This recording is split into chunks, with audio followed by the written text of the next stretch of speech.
Las angustias económicas están al orden del día y son la principal fuente de títulos por el intenso debate que han generado desde el sábado anterior. En principio he rescatado unas declaraciones del presidente Macri que de alguna manera, para el plan del nuevo sesgo económico que intenta imprimirle a la administración nacional, puede resultar alentador. Macri definió un plan de relaciones exteriores de Argentina en materia de economía. Afirmó que el Mercosur quiere un acuerdo de comercio con la Unión Europea antes de fin de año. El mandatario reiteró además la idea de avanzar hacia la Alianza del Pacífico. Fueron declaraciones interesantes. El Mercosur tiene planes, ya saben ustedes, la reunión de 5 países sudamericanos.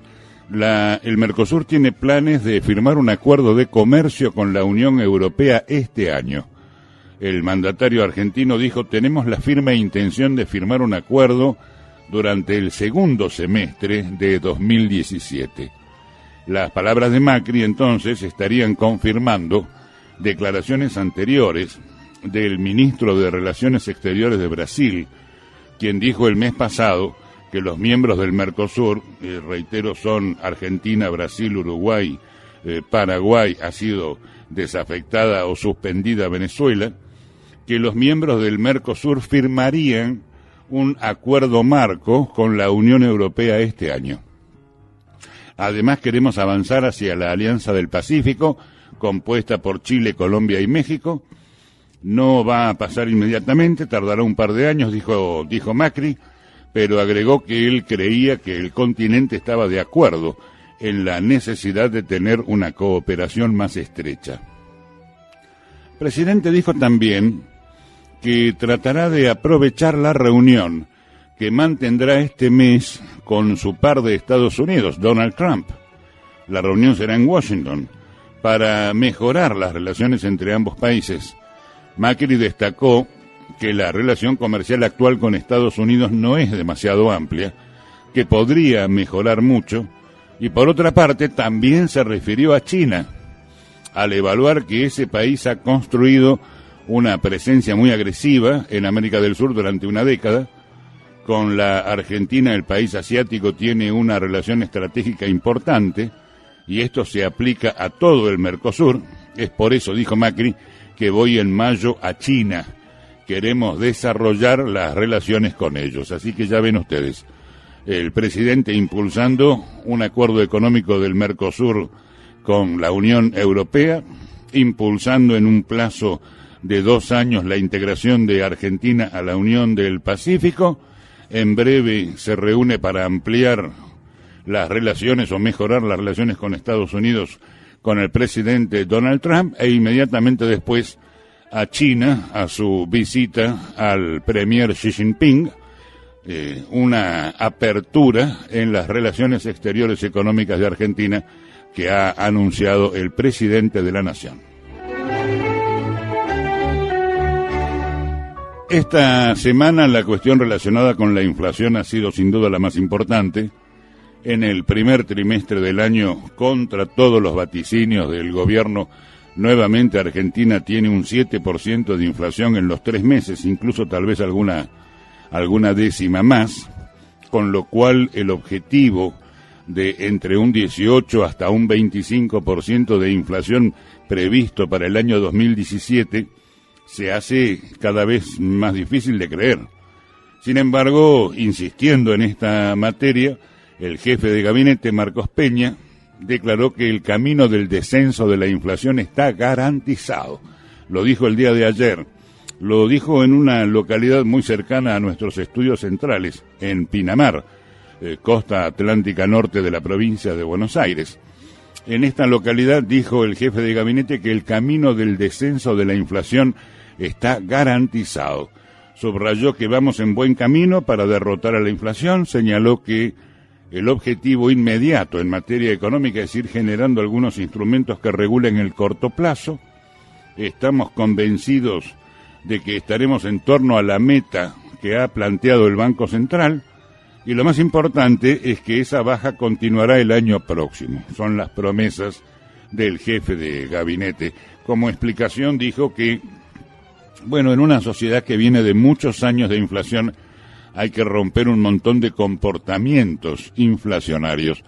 Posiblemente se refiriera a un sector del empresariado argentino que aprovechó las decisiones del gobierno nacional en lugar de acompañarle en la austeridad del gasto público, incrementando precios, sobre todo al principio de la administración Macri. A esto súmele la quita de subsidios en las tarifas públicas, lo cual viene incrementando estos consumos, tanto hogareños como industriales, a un ritmo de entre el 30 y el 300% anual. Y esto, por supuesto, incide de una manera directa en el índice de inflación de productos que consume el mercado argentino. Peña subrayó que los cambios que introdujo el gobierno sirvieron para que se restableciera la confianza en el país. Aseguró que hoy los inversores tienen optimismo. No pueden creer, dijo Peña, que en 15 meses haya girado tan rápido la Argentina. Les aseguró que de todas maneras es una visión muy particular la que tiene el jefe de Gabinete Nacional. Por último, remarcó que las inversiones comprometidas para el desarrollo del yacimiento de Vaca Muerta, un patrimonio que pudiera ser un saldo muy favorable para la Argentina en la explotación de residuos fósiles, bueno, que el desarrollo del yacimiento de Vaca Muerta, dijo Peña, posibilitará que en pocos años la Argentina recupere el autoabastecimiento energético y deje de depender de las importaciones de combustibles. Otra lectura: no entienden que tienen que gobernar para todos y no para un grupito que fue el 1 de abril. Esto dicho en referencia a una importante movilización en apoyo de la democracia y del gobierno que realizaron los sectores mayoritariamente de clase media el 1 de abril pasado, título que fue ya comentado en nuestra edición semanal. Esta frase, no entienden que tienen que gobernar para todos, la dijo el presidente del Consejo Nacional Justicialista, José Luis Gioja. Tienen que tratar de entender por qué se hacen las protestas y no reprimirlas. Hay un profundo autoritarismo, no quieren escuchar, no tienen plan B, el plan A debe estar medio pinchado. Esperemos que las soluciones lleguen para evitar consecuencias peores. Son todas definiciones del presidente del Consejo Nacional Justicialista. Agregó, no tienen argumentos, cada discurso que hacen es que van a empezar, los resultados no llegan, esto genera mucha impaciencia y en vez de gobernar le echan la culpa a la pesada herencia y el pescado sigue sin venderse, dijo Gioja. También se refirió a las internas de su partido sobre el rol del peronismo en las próximas elecciones legislativas, agosto las internas y octubre las generales. Consideró que habrá oportunidad de unidad en el peronismo, dijo Gioja, pero si no hay una lista única para cada distrito, están las primarias abiertas, simultáneas y obligatorias. He recortado por primera vez en mucho tiempo una redacción extranjera para referirme a la Semana Argentina. Y en este caso, la crónica, muy fundada, pertenece al periódico El País de España, el famoso periódico madrileño. Resalta que Argentina tiene una de las inflaciones más altas del mundo. El arranque de 2017, dice El País, ha vuelto a ser desastroso para la inflación.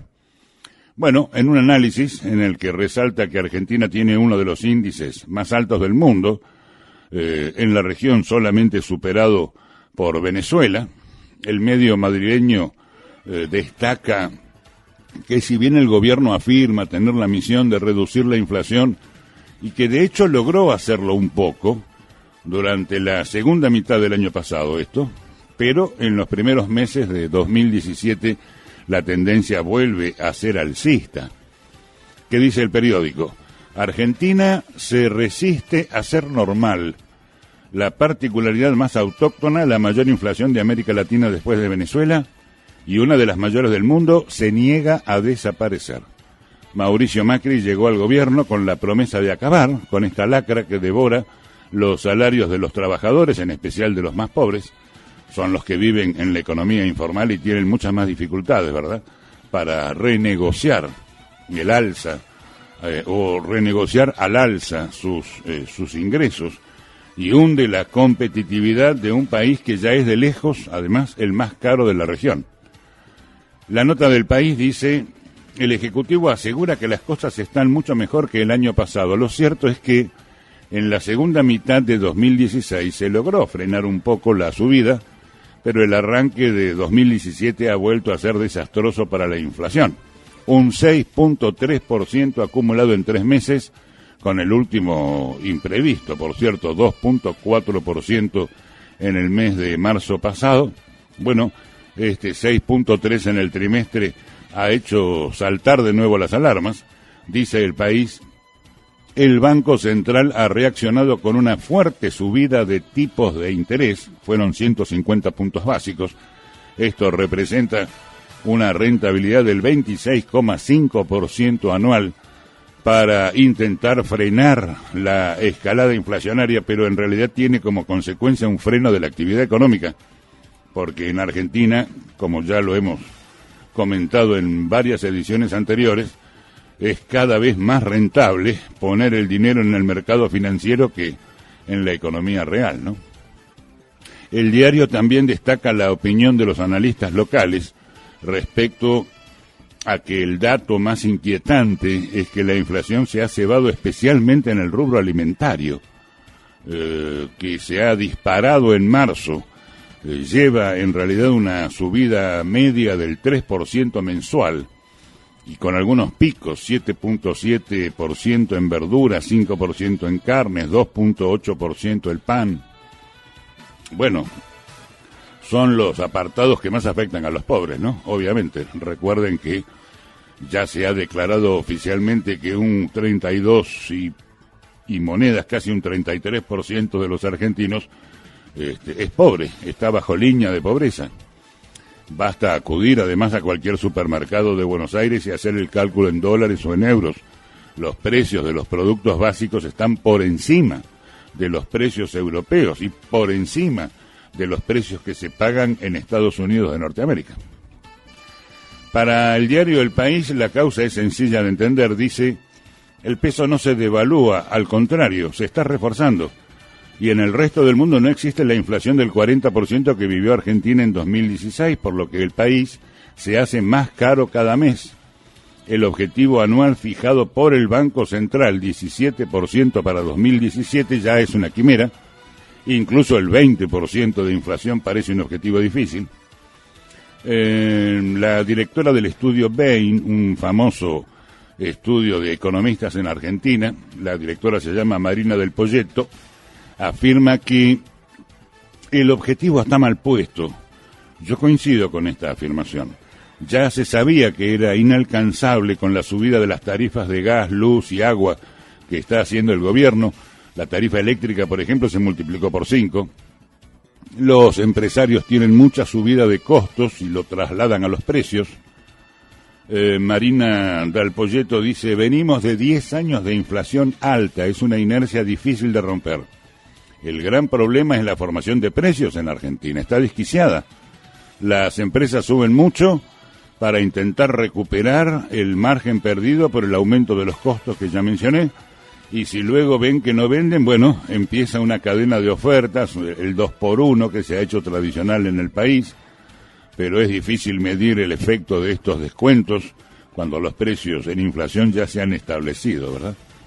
Bueno, en definitiva, con el dólar quieto y sin devaluación, esto permite rentabilidades en dólares, la cuenta que he hecho para ustedes varias veces. Quienes vendieron dólares se hicieron de pesos, los pusieron en el mercado financiero, por ejemplo, en cuentas sujetas durante 30 días. En estos 3 meses han obtenido un 11% de rentabilidad en pesos. y como el dólar vale lo mismo que hace 3 meses atrás, o incluso algo menos en las últimas 2 semanas, con esos pesos argentinos vuelve a comprar el mismo paquete de dólares más un incremento del 11%. Esto es una rentabilidad internacional extraordinaria y, por supuesto, coronación de lo que se llama esta fiesta financiera, ¿no? Bueno, eso en la historia de Argentina nunca acabó bien, ¿eh? El gobierno tiene margen porque el país tiene un endeudamiento todavía aceptable. Bueno, pero esto no es eterno, ¿eh? Concluye el país que lo cierto es que el gobierno de Macri tiene en general mucho respaldo del mundo económico argentino e internacional para seguir adelante con esta política. Pero los resultados, dice el país, son peores de los esperados y el Ejecutivo necesita logros cuanto antes, sobre todo en inflación. El gobierno insiste en que esto se corregirá en la segunda mitad del año. Bueno, los analistas también lo creen, aunque ya es, yo diría seguro que a la mitad de su mandato, que es a finales de este año, Macri seguirá teniendo de lejos la inflación más alta de la región después de Venezuela. Esto lo afirma el medio español.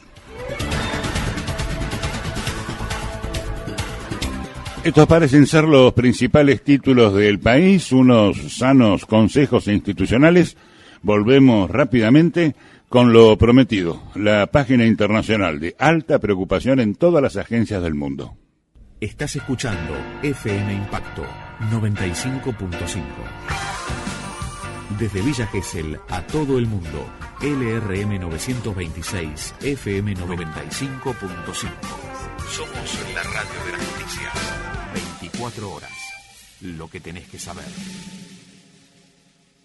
Frente al Zika, dengue y chikungunya, estemos atentos a cómo nos sentimos. Si tenés fiebre, dolor de cabeza o detrás de los ojos, dolores musculares, articulares o de espalda, erupciones o conjuntivitis, náuseas o vómitos, no te automediques y consulta a un médico. Al mosquito le ganamos entre todos. Conoce más en gba.gov.ar/mosquito. Buenos Aires, provincia. La verdad, muy bueno tu perfil. Se nota que tenés buena onda con los chicos. Te gustan, ¿no? Y me dijiste que no tenés ningún problema en trabajar los fines de semana. Genial. Te va a gustar ser niñera. La remuneración que ofrecemos nosotros es muy buena. Así que vas a poder ayudar a tu familia y mientras vos podés ir con tus estudios, vas a ver, te va a encantar. No toda entrevista de trabajo es seria. Y me dijiste que no tenés ningún problema en trabajar los fines de semana. Genial. Te va a gustar ser niñera. Las redes de explotación sexual captan a través del engaño. Llámanos al 145, línea gratis las 24 horas en todo el país. Paremos la trata. Para más información consulte en www.comitecontralatrata.gov.ar. Argentina nos incluye. Presidencia de la Nación. Estás escuchando FM Impacto 95.5. Desde Villa Gesell a todo el mundo, LRM 926, FM 95.5. Somos la radio de las noticias. 24 horas. Lo que tenés que saber.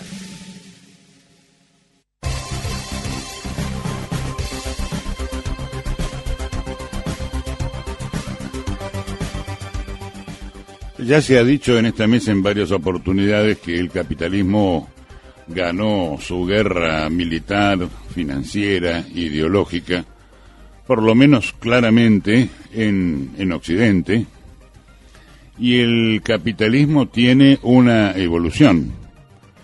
El capitalismo empieza como libre comercio, procura la concentración de la riqueza, genera la competencia como sistema, la ley del más fuerte.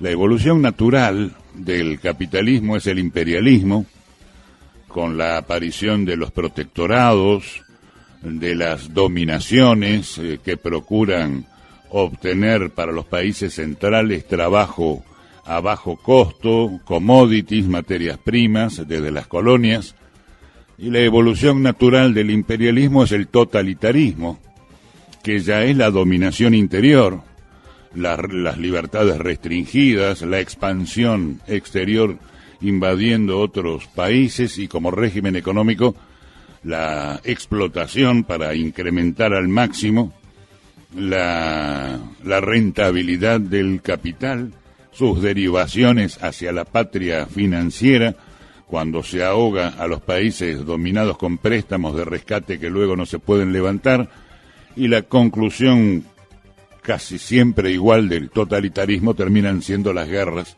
y la industria bélica con las extraordinarias ganancias que esto supone para los fabricantes de armas. Pues bien, hay 6 países: Estados Unidos, el Reino Unido, Francia, Alemania, Rusia y China. Hay 6 países con economías, con ejércitos y con colonias como para dar estos 3 pasos: el libre comercio, protectorado y finalmente dominación. Y además llevan unos, no quiero equivocarme, unos 30 países asociados a estos 6 países centrales. Y lo que digo es, reitero, es, ganaron la guerra, ganó el capitalismo. Y ahora que ganaron la guerra, y ahora que ganaron la guerra militar, la guerra financiera y la guerra ideológica, amenazan con tirarse bombas atómicas entre ustedes. A mí me cuesta creerlo, no se puede ser tan idiota. Esto tiene que ser una peligrosa puesta en escena, ¿no? Algo así como musculatura. Están jugando con juguetes letales. Por supuesto que voy a referirme a la aparición de esta nueva bomba, la madre de todas las bombas que disparó Estados Unidos sobre Afganistán.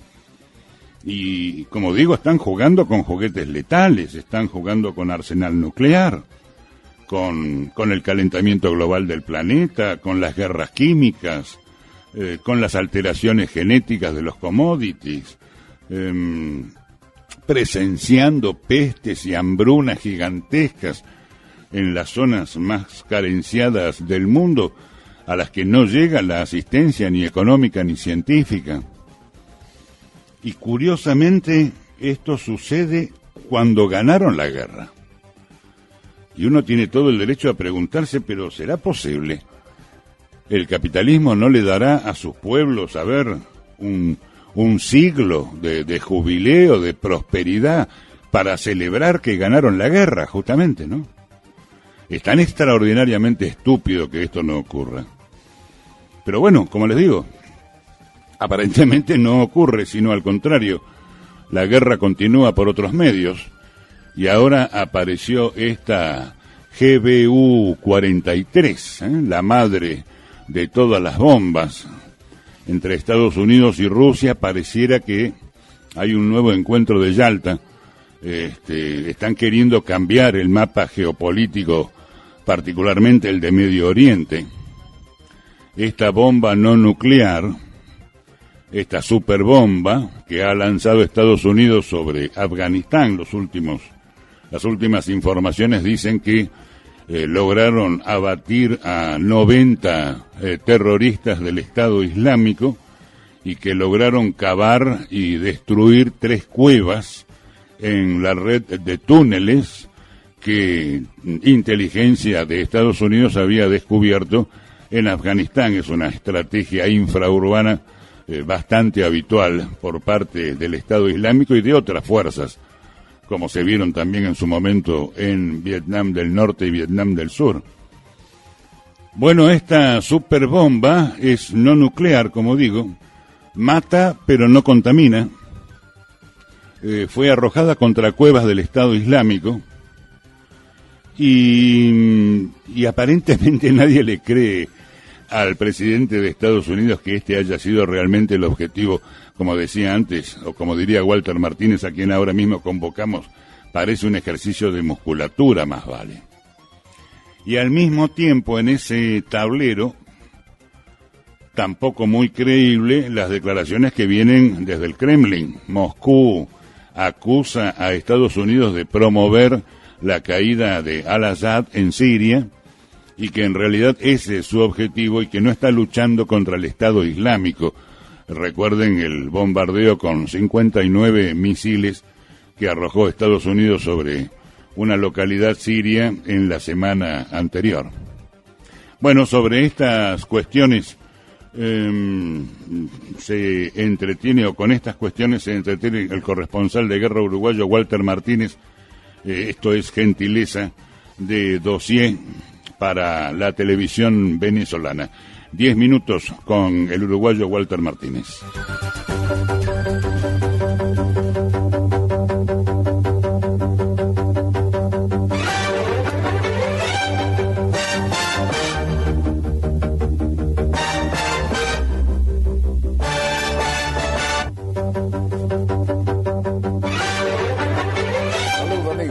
Tripulantes de nuestra querida, contaminada y única nave espacial. La misma que, desde la última vez que nos vimos por estos medios, ha dado otra vuelta sobre su eje imaginario y, por supuesto, vaya que sigue generando acontecimientos en pleno desarrollo. Acontecimientos que, como ustedes podrán imaginar, nos llevan otra vez al lejano oriente, pasando por el Medio Oriente, y a un descarado intento de reacomodo entre las áreas de influencia de las grandes potencias y desde luego el evidente intento de cambiar el mapa geopolítico del Medio Oriente, ¿no? Con el lejano oriente no se puede ser tan musculoso porque por ahí está China marcando su área de influencia y vaya que lo hace en forma creciente. Aparte de esto, Afganistán, que es una vieja herida, como lo es Vietnam y como lo son Corea, siguen siendo noticia. Ese reacomodo es tan descarado que, bueno, mejor mostrarles los protagonistas, las áreas geopolíticas de influencia y, por supuesto, los dolientes. Pero, en general, todo esto lo vamos a explicar precisamente yendo al lugar y a los acontecimientos en pleno desarrollo, mejor que teorizando aquí, que sería una manera de hacer mucha radio en televisión, ¿no? Para eso tenemos las imágenes. ¿Qué tenemos aquí? Bueno, la utilización de elementos aéreos y la utilización de una bomba que es lo más poderoso que hay, siendo no nuclear. ¿Por qué? Porque si es nuclear, contamina además de destruir, mientras que si no es nuclear, podemos poner nuestras tropas en el terreno después de destruir al enemigo. Esa superbomba fue lanzada desde la base Eglin, en Florida, en un viejo intento de ensayo, como estamos viendo aquí. Es una bomba de más de 9 toneladas, casi 9.797 kilos para ser exacto. Y este video muestra la prueba de la madre de todas las bombas, como les gusta llamar. La utilizó como la GBU-43, Golfo Bravo Uniform, cuarto tercero, la mayor bomba no nuclear que se utilizó en combate en el este de Afganistán este jueves 13 de abril contra una serie de cuevas usadas por militantes del Estado Islámico, dijeron las fuentes militares. Este fue un ensayo, ¿no? Y esto representa la manera de tener una bomba parecida por su capacidad destructiva a las bombas nucleares, pero que además permiten colocar tropas en el terreno, porque si lanzamos una bomba nuclear todo queda radioactivo, mientras que si lanzamos una bomba convencional con una potencia parecida, podemos colocar tropas en el terreno inmediatamente. Y si no colocamos tropas en el terreno no es nuestro, aunque lo hayamos destruido. Esto es diabólico, ¿no? Como todo ese tipo de armamento.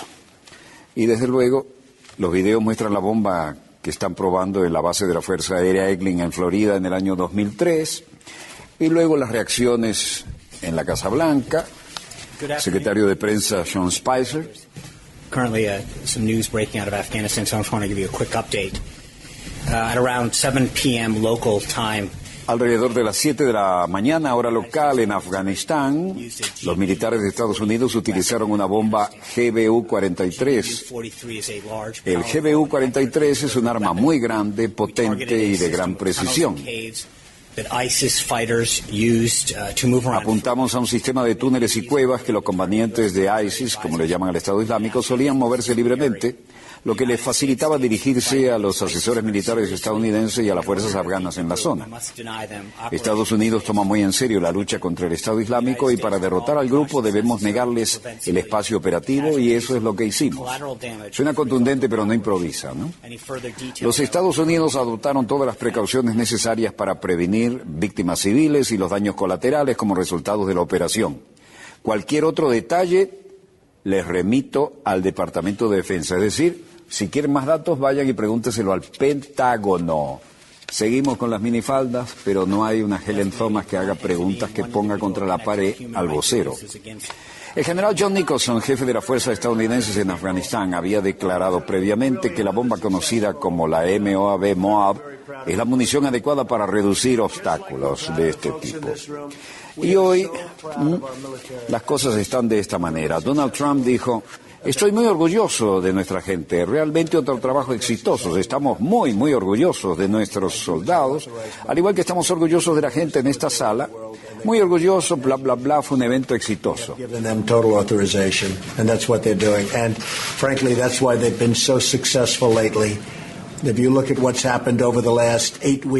Luego dijo: todo el mundo sabe exactamente lo que pasó, así que lo que yo hago es autorizo a mis militares. Tenemos los mejores militares del mundo y han hecho un trabajo como de costumbre.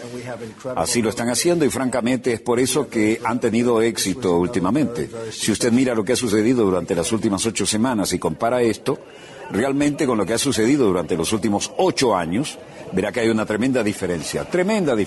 Es decir, soy mejor presidente y comandante, aunque recién llegué, que cualquiera de los que estuvieron antes, ¿no? Patada para su antecesor.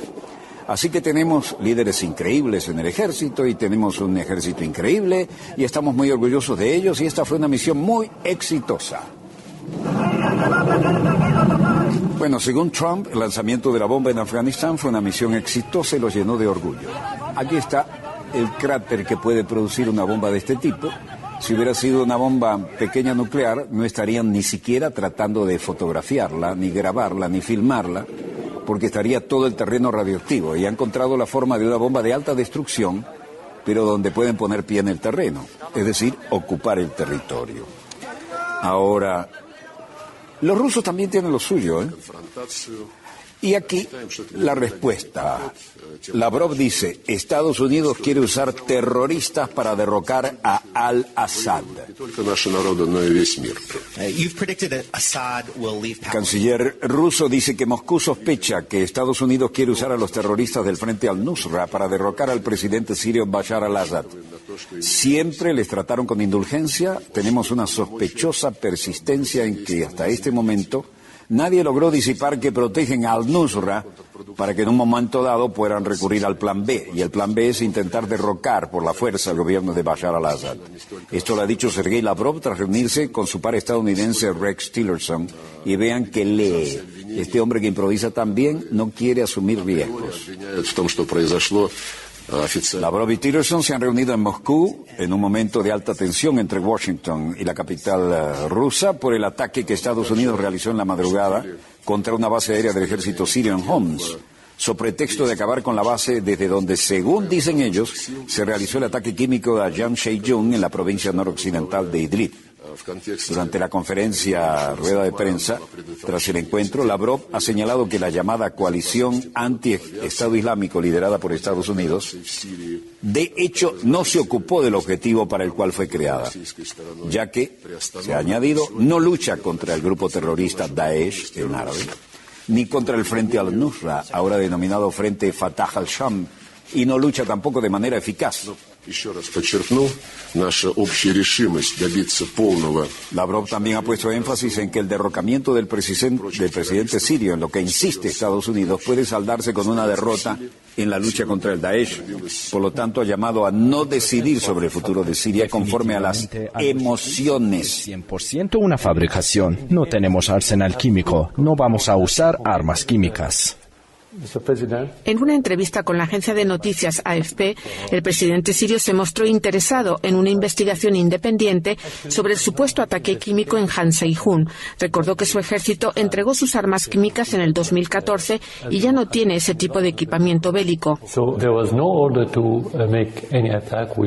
Ninguna orden de ataque fue emitida. Nosotros no tenemos armas químicas. Entregamos nuestro arsenal hace unos años. Incluso si tuviéramos ese tipo de armas, no las utilizaríamos. El presidente Assad criticó a Estados Unidos y a sus aliados por falta de seriedad en la lucha contra el terrorismo. Incluso los acusó de cooperar con ellos.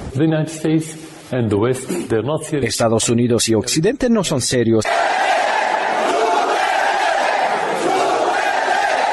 Al-Assad dice que Estados Unidos no es nada serio respecto a una solución para Siria. No es serio en la búsqueda de una solución política, sea cual sea, y quieren utilizar el proceso político como un paraguas para los terroristas.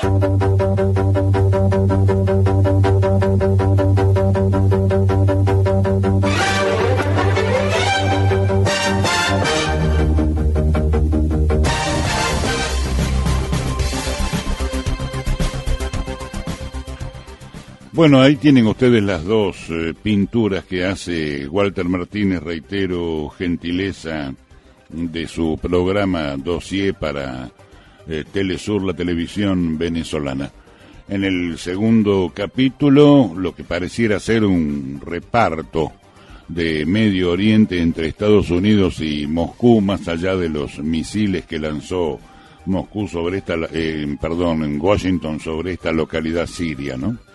Y al mismo tiempo, como decíamos en la apertura de la página internacional, todo pareciera encaminarse hacia cambiar el mapa geopolítico de Medio Oriente. Pero un párrafo más sobre esta GBU-43, esta madre de todas las bombas. ¿Realmente fue un ensayo militar? Y realmente o técnicamente no. Ya estaba aprobada la GBU-43. Oyen en el informe de Walter Martínez que las pruebas ya se habían realizado en los propios Estados Unidos en el año 2003, es decir, hace 14 años atrás. Así que no fue un ensayo militar. ¿Y entonces qué fue? Fue una muestra de fuerza. ¿Y se parece Estados Unidos en sus estrategias militares a la propia Corea del Norte, que sigue estrategias similares? ¿Realmente Trump comienza a jugar con sus juguetes bélicos, ensayando este cambio en la geografía de Medio Oriente entre Rusia y Estados Unidos? Comprenden, ¿verdad?, lo que digo, ¿verdad? Se han vuelto todos locos. Los rusos, los yanquis y los chinos se sonríen mientras tanto, ¿verdad? Paola Ardaya, desde Londres, desde Europa, para que conozcamos una mirada directa de este y otros conflictos a través de la lectura de nuestra corresponsal argentina en el extranjero, en el viejo continente. Paola, Fernando te saluda, gran abrazo. Buenas tardes, ¿cómo están? ¿Se me escucha bien? Se te escucha muy bien, tal vez si pudieras levantar un poquito más la voz estaría bueno, pero se te oye bien. Ok, ¿me escuchan? Sí, perfectamente. Ok, bueno, justo recién agarré el último pedacito, justo escuché por el teléfono de lo que estabas diciendo acerca de los rusos y los americanos se habían vuelto todos locos mientras los chinos miraban y sonreían. Mira qué casualidad, justo ayer estaba pensando y leyendo algo al respecto. ¿Por dónde empezar? Bueno, habría que entender lo que había sido la postura original, tal vez, del equipo de Trump, ¿no? Su ideología, la ideología que estaba basada en aquel entonces en Bannon, el secretario que fue echado la semana pasada, que era justamente el brazo derecho de Trump. Uh-huh. Y su manera de pensar bastante influenciada por varios escritores que leía, pero principalmente muy similar a la manera de Henry Kissinger de ver este mundo que se está transformando en un mundo multipolar y cómo prevenir esto para que Estados Unidos continúe teniendo hegemonía sobre el poder mundial. Y en aquel momento se había usado esa táctica varias veces mencionada de divide et impera, ¿no? En latín, divide y reinarás. Y la visión ya en aquel entonces, en el tiempo de Mao, ¿no? de Kissinger, tenía la visión que el eje era separar a China de Rusia. Uh-huh. Más ahora con esta fuerza con que Eurasia está saliendo. Y si bien se ha notado que hubo un viraje en la retórica de Trump, no sé si se acuerdan ustedes, Trump durante la campaña decía constantemente China, como China lo mostraba como el mayor enemigo que China se robaba los dólares de la economía, y sin embargo, desde hace una semana atrás, justo antes del ataque que hubo en Han Sheikhoun, en Siria, el ataque aparentemente químico, ellos mismos estaban diciendo, Rex Tillerson, el secretario de Estado, estaba diciendo que Siria debería elegir su propio destino y que Bashar al-Assad, la retórica en contra de Bashar al-Assad, que estaba tan promovida por el gobierno americano anterior, ya no existe más. Eso fue hace 10 días exactamente. ¿Qué pasó en estos 10 días? ¿Qué pasó en estos 10 días? Que toda la retórica, el punto de vista original del team de Trump cambió 180 grados. ¿Se acuerdan cuando nosotros hicimos ese programa en el que yo les comenté esta información acerca de negocios que presentaban conflictos de intereses con respecto al petróleo ruso y Rex Tillerson y el team Trump? Hagamos una suposición de que esto es así, mismo que ha sido confirmado. ¿Se acuerdan que nosotros dijimos que la evidencia venía de los servicios secretos británicos? Ajá. Los servicios secretos británicos, ¿se acuerdan? En la guerra de Irak fueron aquellos que también inventaron los de weapons of mass destruction, las armas de ataque en Irak, que al final nunca las encontramos. O sea, tienen una historia de crear evidencia los grupos de seguridad británicos. Bueno, hay una información al respecto ahora que dice que el origen de la información que se le había dado al team de Trump acerca del ataque químico salió justamente de Gran Bretaña. Entonces, si nosotros coplamos esto con aquello que hablábamos el fin de semana pasado, de esta nueva idea que se estaba nombrando en el gobierno conservador de Theresa May aquí en Gran Bretaña, de formar esta especie de Commonwealth, esta especie de grupo anglosajón de poder, incluyendo los Estados Unidos, todo parece estar siguiendo esa manera de ver las cosas. Para ellos estar siendo los principales aliados de Estados Unidos, ningún tipo de amistad entre Estados Unidos y Rusia puede existir. Supongamos que lo que le está pasando a Trump sea justamente que tanto los conservadores, por evidencia dada por los servicios secretos británicos, se le presentaron con un dossier diciéndole a Trump, bueno, acá está la evidencia que usted tiene negocios con Rusia. Supongamos, ¿no? Y entonces, como una especie de lo que se dice en inglés blackmail, ¿no? Una especie de, bueno, te tenemos atrapado, muy bien atrapadito de alguna manera, porque no hay manera de explicar que este señor haya cambiado en 10 días su retórica de manera tan contundente. Lo que estamos viendo ahora es simplemente, la semana pasada salió un reporte de un doctor, profesor de la universidad más importante tecnológica del mundo, que es la Universidad de Massachusetts, en el que, dando varias explicaciones científicas, desmiente completamente la evidencia que Estados Unidos ha propuesto en su reporte del ataque químico de Han Sheikhoun. Y lo hace muy manera clara. Él simplemente dice que parte de la evidencia fue una fotografía de un cráter en el que se encontraba depositado una lata que había dispensado el gas aparentemente de sarín. Bueno, él empieza diciendo que ese cráter ya se nota que es manipulado o escenificado, de alguna manera, una puesta en escena.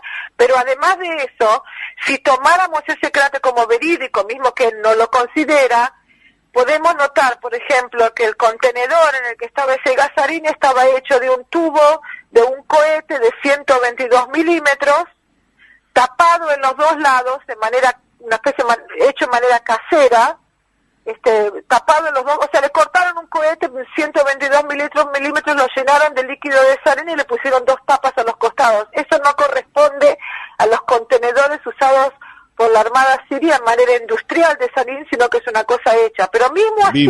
Vimos las imágenes y resultaban, desde el agujero que habría hecho la bomba hasta este detalle que vos mencionás, francamente ridículo, ¿sí?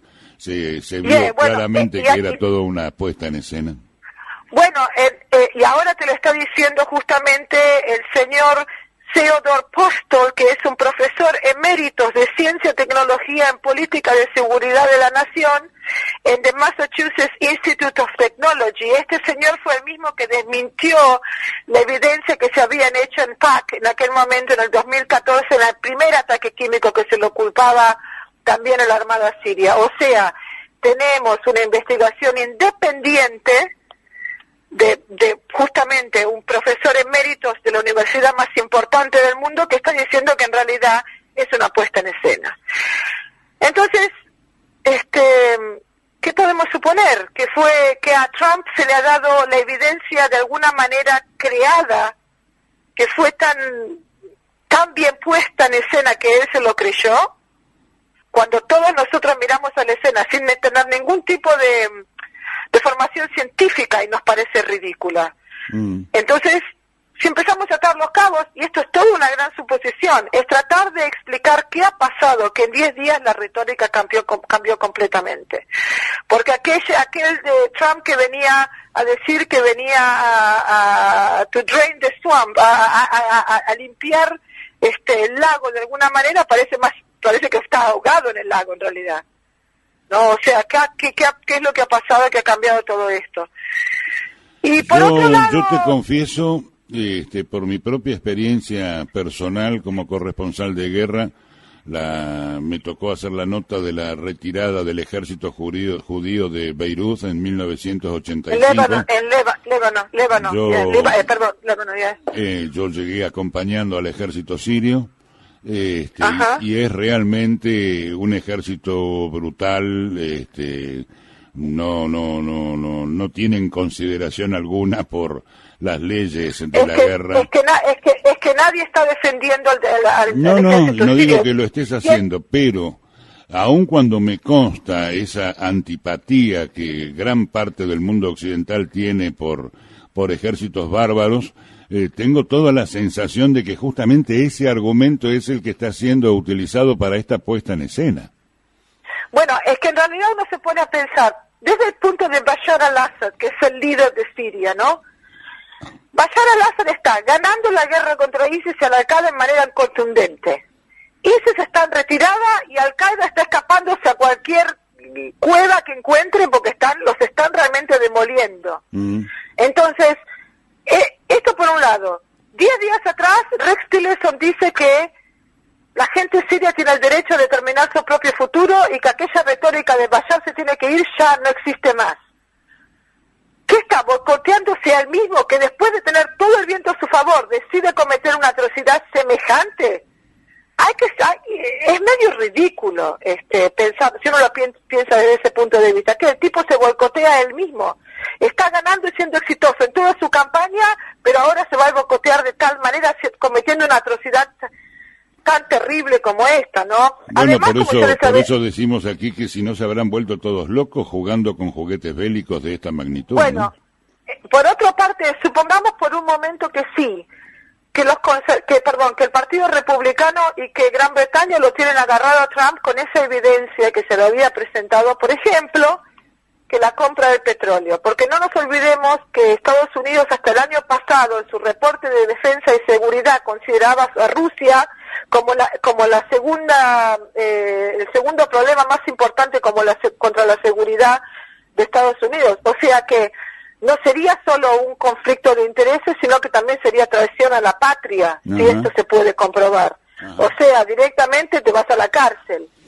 Si es verdad, suponiendo, esto es toda una suposición tratando de atar los cabos de alguna manera. Esto podría explicar su cambio de retórica y su cambio de actuar. Por otro lado, él siguiendo ese discurso de Kissinger de divide e impera, el plan original era en algún momento hacerse amigo de Rusia para ir contra China, pero como ahora Rusia es un inconveniente, lo hacemos de la otra manera. Bueno, nos hacemos amigos de China para ir contra Rusia. Y esto ha sido evidenciado en el último el reportaje que escuché de Trump, en el que él decía que a él le había parecido un tipo bárbaro, Xi Jinping, el presidente de China, y que en realidad con China se pueden hacer negocios. Otro cambio de 180 grados. De 180 grados, sí. a su retórica de campaña. Entonces hay que empezar a ver qué es lo que está pasando, que todo está cambiando. Cualquiera sea la explicación, parece que los que van a perder van a ser los musulmanes, como siempre, como ha sido los últimos 15 años, lamentablemente. Seguramente la industria bélica debe estar tomando su bocado allí también, pero queriendo ya buscar el final de tu interesante crónica con toda la teoría que estás exponiendo, lo curioso fue que el episodio del bombardeo en esta localidad de Siria con 59 misiles se desató en el mismo momento en que estaban culminando la cena Xi Jinping y el presidente Trump. Y tuvo que decirle al presidente Trump, al premier chino, bueno, acabamos de lanzar un ataque con misiles perfectos sobre Siria. Y el chino tuvo que primero pedir que le ampliaran la traducción. Y luego dijo algo así como, bueno, si ha sido un ataque contra terroristas islámicos, está bien. Bueno, mira, te voy a decir dos cosas. Por un lado, la burla que se está dando en Europa con respecto a Trump, esto que él puso en uno de sus twitters, justo cuando se estaba comiendo el chocolate, la torta de chocolate. Bueno, entonces acá lo llaman chocolate cake, torta de chocolate a Donald Trump. Ajá. Pero justamente eso obviamente ha demostrado esa manera que él tiene de brindar el mundo corporativo en la política, tipo, él entra como el hombre importante. Estuve una hora tarde porque terminé de bombardear con 59 Tomahawks. Mil disculpas, ¿me entiendo? Mil disculpas por la demora. Justamente, entonces, él se pone desde esa posición fuerte.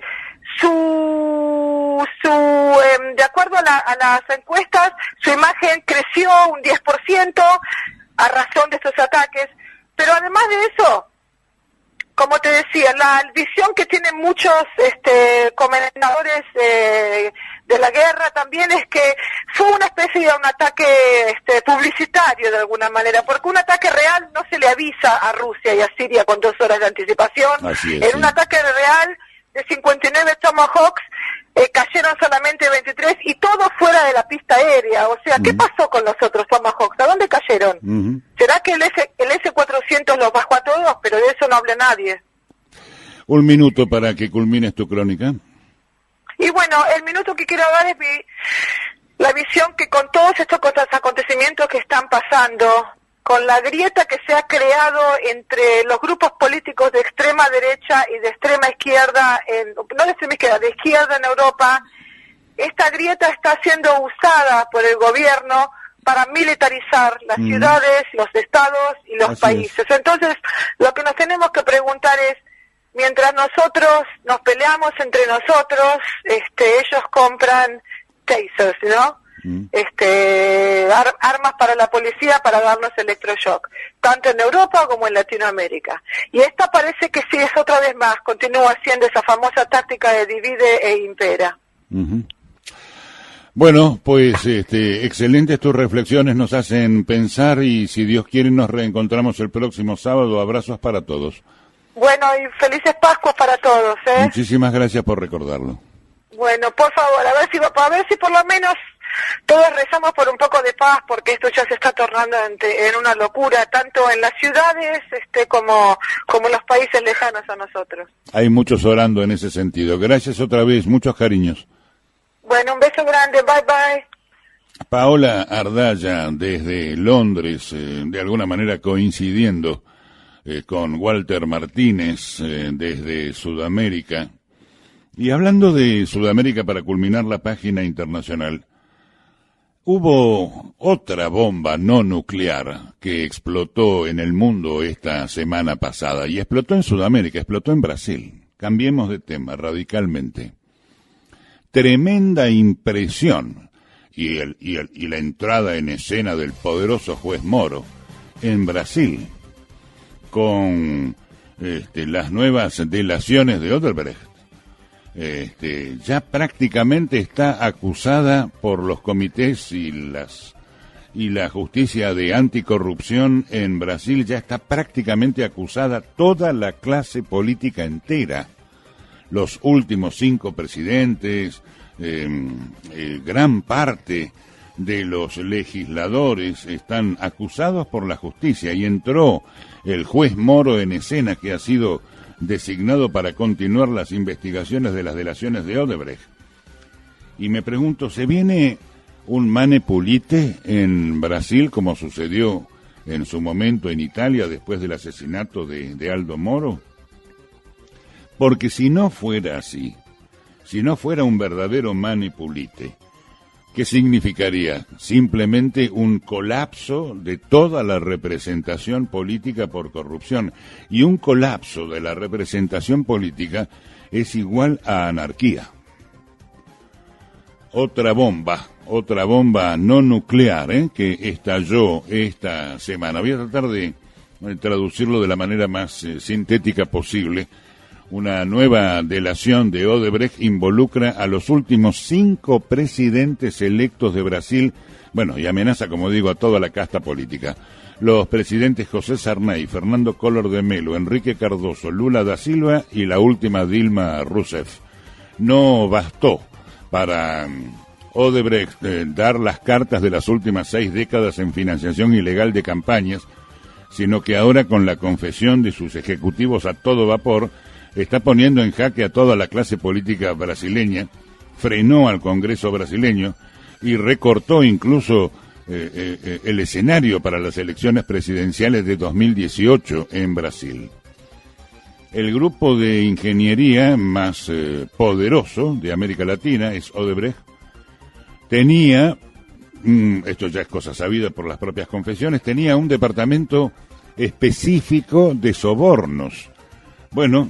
Vuelve a ser mano en este póker en el país que, según Antonio Carlos Jobim, uno de los patriarcas de la bossa nova, no es un juego para principiantes.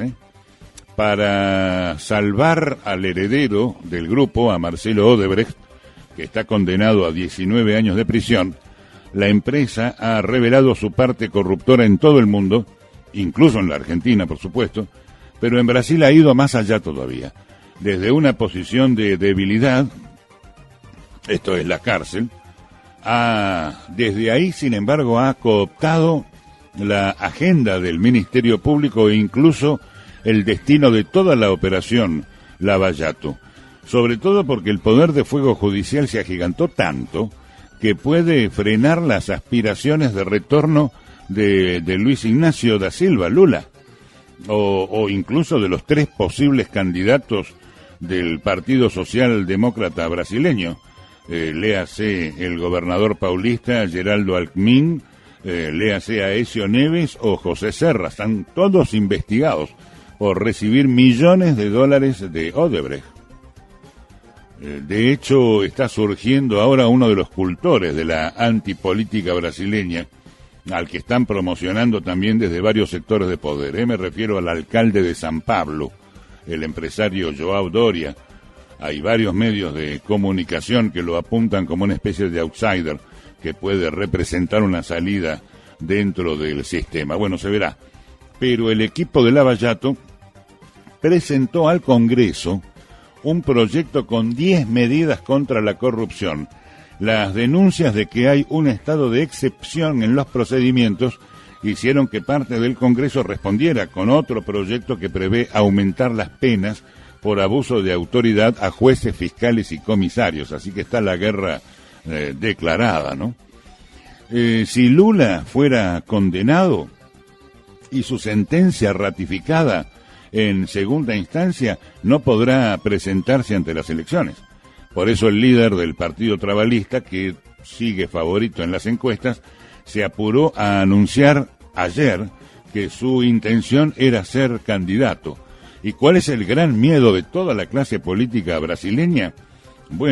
Que la divulgación de las investigaciones abiertas por orden del juez Edson Fachin, el Supremo Tribunal Federal de Brasil, tendrá consecuencias más rápidas contra Lula, ya que, como no tiene fueros en el caso, Fachin le ha pasado la investigación al juez Moro, al temido juez Moro, quien ya lo está juzgando a Lula en otros 2 procesos.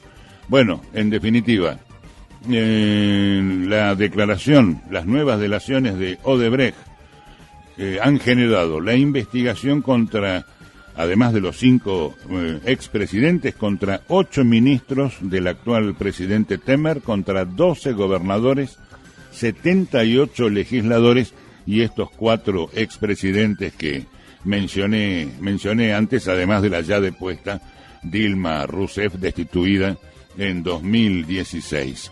Bueno, el caso Petrobras también está vigente, el caso que surgió en 2014 por un arreglo de coimas de contratos ha sido el puntapié inicial a partir del cual Odebrecht revela esta trama de décadas de financiación ilegal de la política. Bueno, veremos si esta especie de Berlusconi, una figura antipolítica como la que surgió en Italia de las cenizas del Mane Pulite, ¿no?, a inicios de los 90, es una de las cartas que hoy en Brasil alguien está guardando en la manga, el alcalde de Sao Paulo. Pero ha estallado otra madre de todas las bombas, en este caso una bomba judicial no nuclear en Sudamérica, en Brasil esta semana.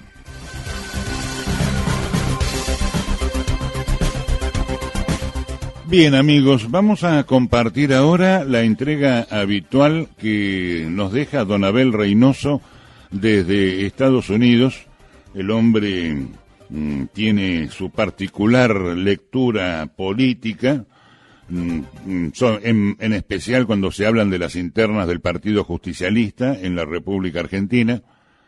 Pero en este caso, don Abel se refiere al Fondo Monetario Internacional, con una severísima crítica por el retorno del Fondo Monetario a la República Argentina. Claro, esto tiene una historia que es de neta redacción justicialista, ¿no?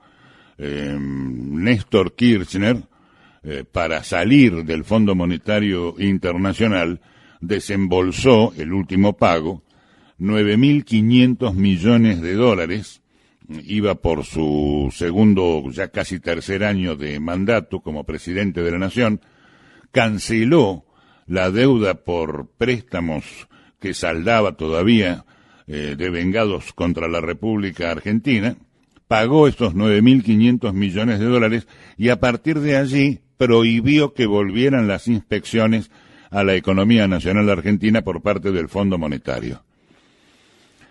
El presidente Macri, cierto es que ha incrementado las reservas de divisas en el Banco Central de la República Argentina, ya ha superado los $50.000 millones, pero también es cierto que buena parte de ese dinero son créditos pedidos a la banca internacional, es decir, hipotecando resultados futuros de la economía argentina, que es una vieja estrategia del modelo económico liberal.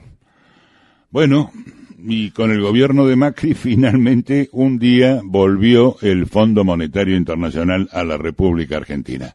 El comentario de don Abel Reynoso desde Estados Unidos.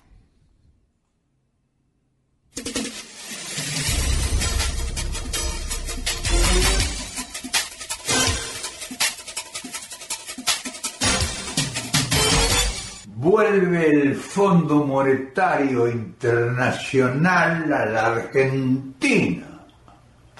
Dios mío. Pensar que eso le llevó la vida a Néstor Kirchner.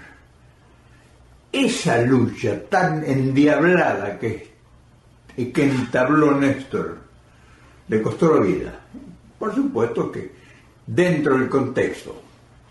Perón le había cerrado las puertas. Jamás en la vida Perón hubiera aceptado el ingreso de esa mafia de delincuentes con patente de corso en el territorio nacional.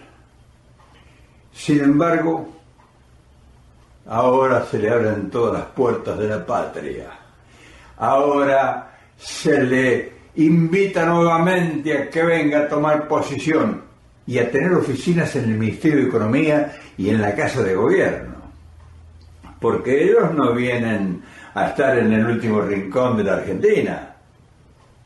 Ellos vienen a instalarse en el centro del poder. Porque a partir de su llegada, quedamos definitivamente de rehenes los argentinos. Digo yo, ¿y no crees que no haya nadie que pregunte esto, que se produzca este hecho con tanta impunidad que es como si llegara, qué sé yo, el Papa a visitarnos? ¿Y dónde están las fuerzas políticas argentinas o los que componen determinados movimientos? Porque, digamos, no vamos a decir solamente el peronismo, todas las fuerzas, o ignoran lo que representa esta jauría que va a iniciarse, a reiniciarse. Entonces uno dice, bueno, ¿quién defiende a la Argentina? O sea, vamos a comprar armas, por ejemplo, como está ya expuesto esto, ¿para defendernos de quién? Si a los verdaderos enemigos del país le abrimos las puertas y los invitamos a que se sienten en nuestra mesa, y vamos a comprar armamentos para pelear ¿con quién? ¿Para pegarle a los maestros? ¿Para pegarle a los obreros? ¿Para romper los huesos a los que generan la riqueza de tu país? ¿Y le vamos a abrir las puertas al delito? Como es lo mismo que si llegara el narcotráfico y se instalara en la Casa de Gobierno. Es exactamente, son otro tipo de delincuentes, pero la variable es la misma. Al contrario, es posible que el narcotráfico sea incluso más decente que esta gente. Fíjate nosotros bajo la égida del paraguas del Fondo Monetario y toda esa caterva, que son centenares de agencias y variables, debemos 250.000 millones de dólares y los argentinos empresarios, los argentinos que han hecho enormes riquezas, porque claro, imagínate, ¿qué cuesta que un infeliz se haga de 4, 5 o 10 millones o 20 millones de dólares si él tiene la autoridad de la firma para entregarte, por ejemplo, media Patagonia? ¿Cuánto vale media Patagonia? Fíjate, otra cosa más te voy a decir. Le dan 10 millones, ponele que le den 20, ponele que le den 50 millones de dólares. ¿Vos creés que lo tiene bajo el colchón? ¿O depositado en los bancos del mismo sistema? Digo, te pregunto porque a lo mejor vos creés que lo tiene el tipo ese que por firmar una autorización, porque todo eso es una familia, ¿me entendés? No es que el Fondo Monetario sea una institución independiente de la familia de los bancos y de la familia de las instituciones de crédito y toda esa familia que tiene todo el poder de fuego del mundo, y que tiene todas las cortes y que tiene todos los jueces a su servicio, y todos los abogados ilustres, y todos los dirigentes religiosos a su servicio. Los únicos religiosos que van a estar de acuerdo con vos son los curas villeros, esos pobres diablos igual que vos. Esos sí van a estar jodidos y posiblemente hasta van a ofrendar su vida por sus ideales, como los maestros. Pero los encumbrados, los de jerarquía, esos están todos en el negocio, porque esos, por cada paso que se den estos atorrantes, ellos obtienen determinadas prebendas. O sea, no te creas que el apoyo es gratis, no, están negociando. Entonces uno dice, bueno, como dice el Chapulín Colorado, ¿y ahora quién nos va a defender?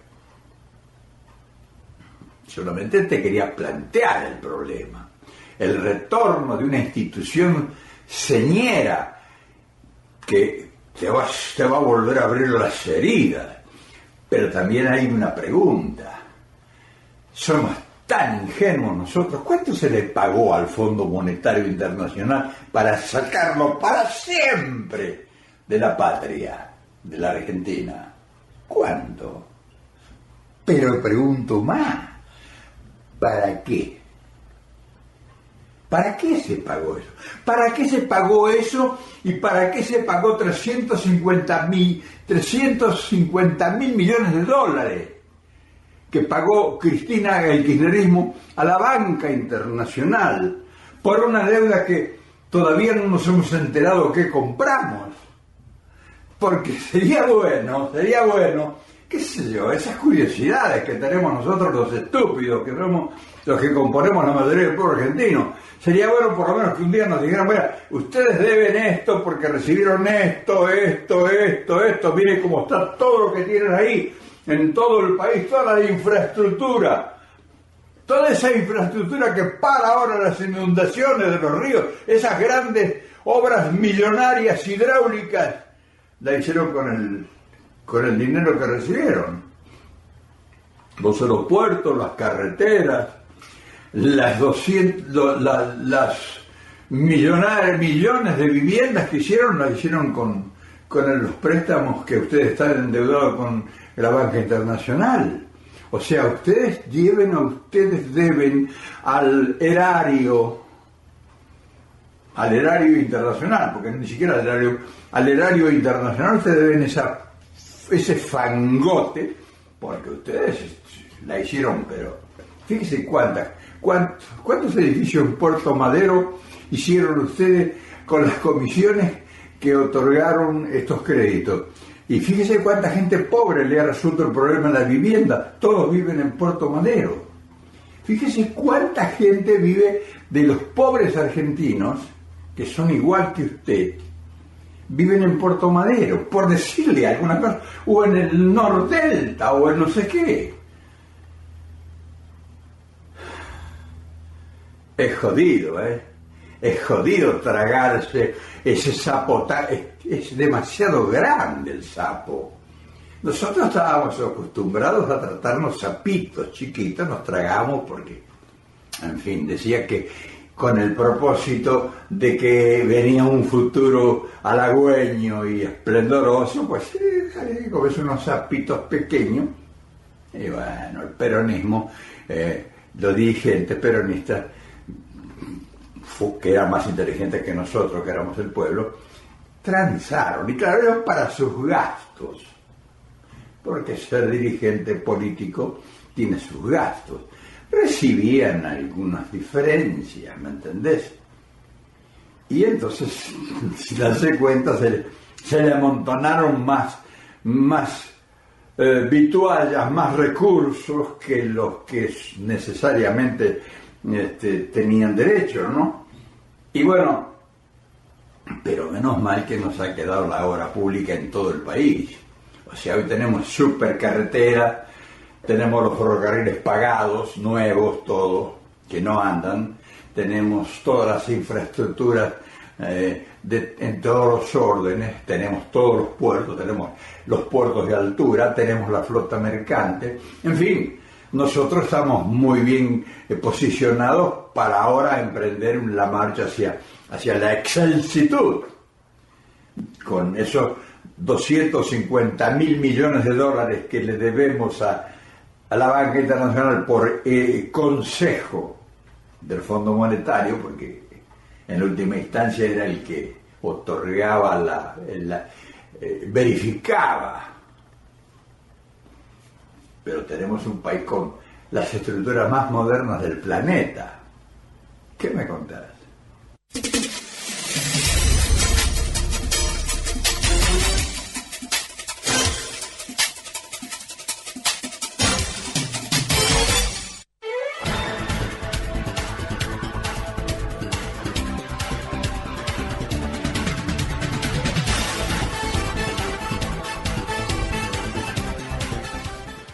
Bien, allí se queda la crónica de don Abel Reynoso desde Estados Unidos, quejándose de la reaparición del Fondo Monetario Internacional en la República Argentina.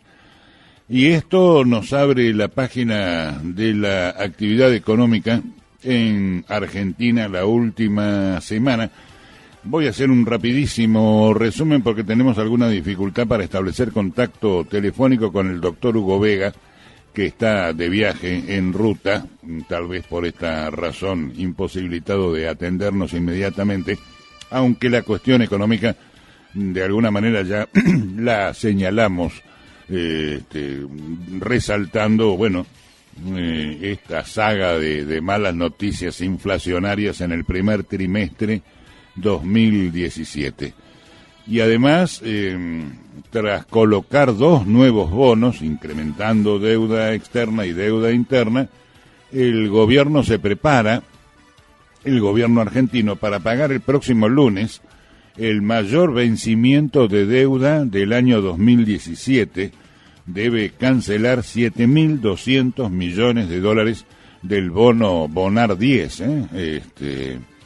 Bueno, una suma importante que afectará las reservas en el Banco Central, aunque se dice que hay una lluvia de dólares en la República Argentina y, de hecho, algunos inconvenientes también en los planos internacionales para la cotización de acciones de empresas argentinas.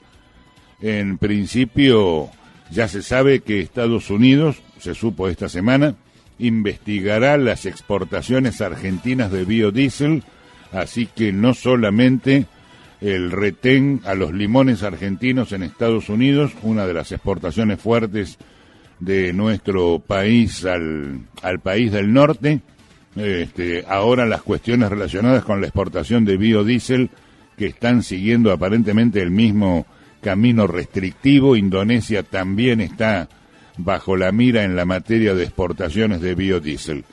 Y posiblemente por estas razones, las acciones argentinas culminaron con pérdidas en Nueva York en las últimas 48 horas hábiles. En nuestro país, el 38% de los adultos mayores asegura que sus ingresos no les alcanzan para vivir. El gobierno reconoce que está muy preocupado por la alta inflación tras el 2.4% registrado en marzo.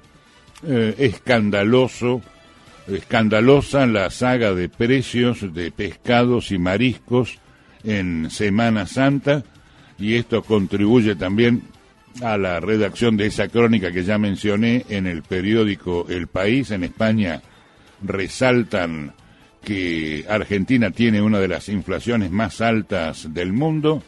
Las reservas del Banco Central, con todo, lograron un récord histórico.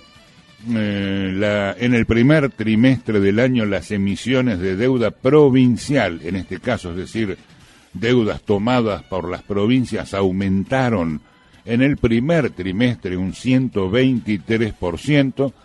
Hay crisis también en las grandes empresas. En Tucumán, por ejemplo, se ha denunciado la suspensión del 80% de los trabajadores de la tradicional y conocida marca Alpargatas. En fin, esto de que baja el dólar y sube la tasa de interés ya lo vivimos en la República Argentina. La decisión del Banco Central de elevar las tasas de interés para los depósitos en pesos a casi un 27% anual, con el dólar planchado, ya entendieron ustedes lo que esto significa para nuestra economía, la fiesta financiera. La inflación en Ciudad de Buenos Aires fue del 2,9% en marzo y ya acumula el 7,1% en el primer trimestre del año. Hubo un crecimiento en la producción de acero que es bastante alentadora, creció un 23% en marzo. El costo de la construcción también trepó el 1,1%. La canasta de Pascuas a la que me refería antes se incrementó, según la propia CAME, que es la Cámara Argentina de la Mediana Empresa. La canasta de Pascuas subió esta última semana el 52,5%. Estos son los números que se juegan en esta Argentina que otra vez empieza a parecerse a una economía desmesurada, ¿no? Y como les dije, por el rebrote de la inflación, el Banco Central subió muy fuerte esta semana las tasas de referencia, puntualmente el 26,25% anual. Ya hay muchas voces que le están diciendo al gobierno nacional que la fórmula del macrismo para combatir la inflación no parece ser la correcta. Según el último boletín oficial, se han aprobado nuevos préstamos, en este caso del Banco Interamericano de Desarrollo, por 420 millones de dólares. Y en los últimos 15 meses, los alimentos subieron un 50% en la República Argentina. Reitero, el dato del INDEC, Instituto Nacional de Estadísticas y Censos, para los últimos 15 meses. Bien, en ese contexto, los mercados financieros, las monedas primero. El dólar oficial sigue bajando en la República, cotizó el día viernes para la venta a 15 pesos con 49 centavos, llegó a orillar los 15 pesos con 10 centavos, preocupando a la plaza financiera por una perforación del piso de los 15 pesos. El euro sigue bajando también, se consigue a 17 pesos con 45 y hay una ligera alza del real, un 0,50%. El real se vendía en nuestro país a 3 pesos con 15 centavos esta semana. Las bolsas más importantes, el mercado de valores argentino, una caída el día de ayer a 0,86%, 20.812 unidades, y el Dow Jones en los Estados Unidos también una ligera baja de 0,67%, 20.453 unidades. Repasemos rápidamente los commodities. La soja en alza en el mercado norteamericano se vende a $351.09 la tonelada. El maíz también un alza, 0,54%, $146.06 la tonelada. Ligera caída del trigo, 0,87% en Estados Unidos. Se comercializa a $157.91 la tonelada. El petróleo, la calidad WIT de 50 litros el barril, ligero descenso esta semana, $53.11 el barril. Y finalmente la onza de oro con una modificación a la suba del 0,90%, la onza de oro Troy, $1.286.40. Y por último, el riesgo país bajó otro punto en el curso de esta semana, 442 unidades. Esta fue la medición para el riesgo país en las plazas financieras internacionales.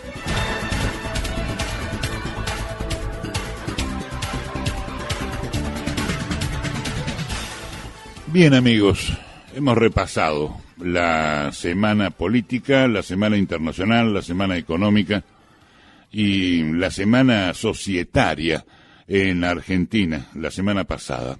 Llegamos al final de nuestro episodio abriendo la página de divulgación cultural. Y, bueno, no podía ser de otra manera, siendo fin de Semana Santa en el mundo entero, por lo menos en el mundo católico, resaltar la que ha sido, yo sospecho que la pieza de cultura y de música argentina más popular en el mundo entero, en la historia de la música argentina. Y me refiero obviamente a la Misa Criolla, ¿verdad? La Misa Criolla es una obra musical para solistas, coro y orquesta. Es una obra de naturaleza religiosa, folclórica. Fue creada por el músico argentino Ariel Ramírez, ya fallecido en el año 2010, con textos litúrgicos que fueron traducidos y adaptados por sacerdotes, los sacerdotes Antonio Osvaldo Catena, Alejandro Mayol y Jesús Gabriel Segade.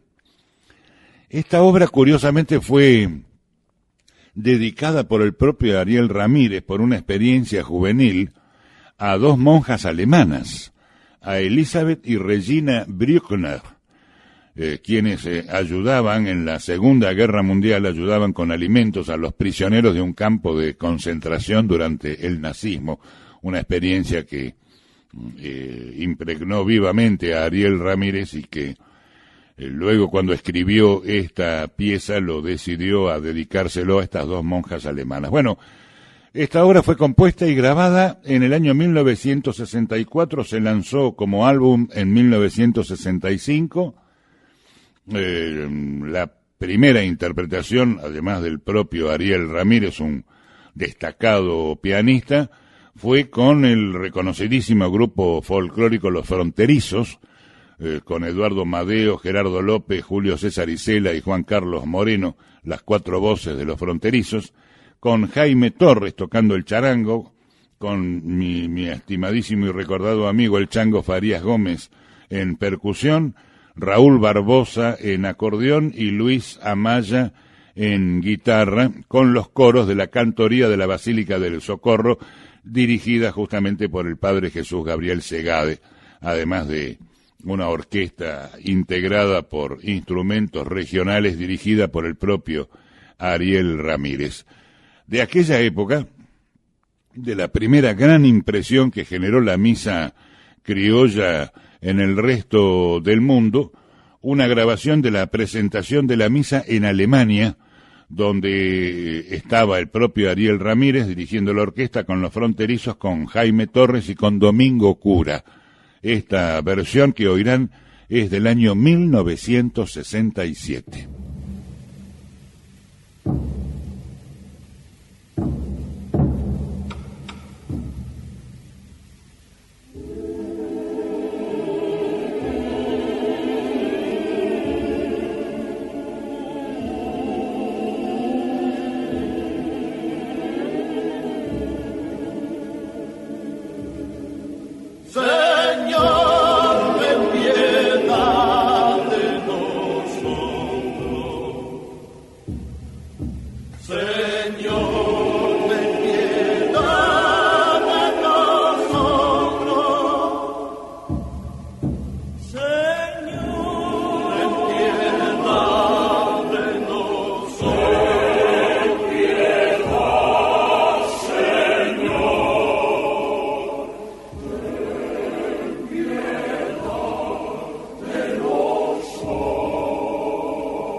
La misa criolla, entre muchas originalidades, sigue estrictamente el orden de la misa católica. Y lo que la hace además tan particularmente singular es el uso de ritmos musicales muy tradicionales de Argentina. El Kyrie eleison es una vidala, mitad baguala. El Gloria es un carnavalito. El Credo es una chacarera extraordinariamente hermosa. El Santus es un carnaval cochabambino.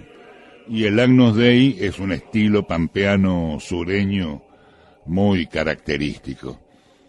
Y además la misa fue interpretada posiblemente por la primera voz femenina de Argentina.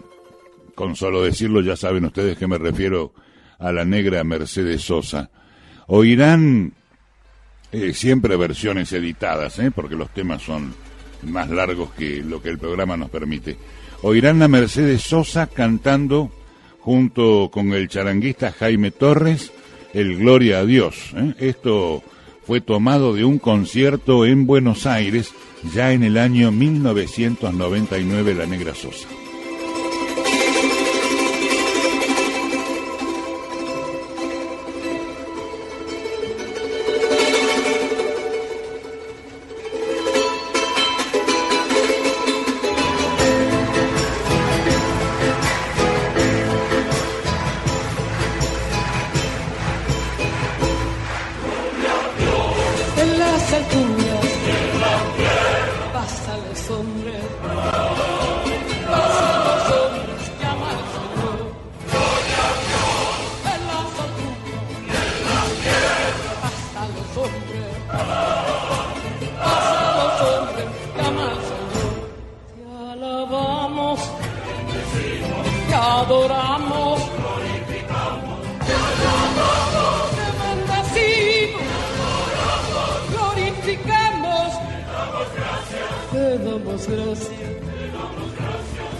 hombres, paz a los hombres, llama al Señor.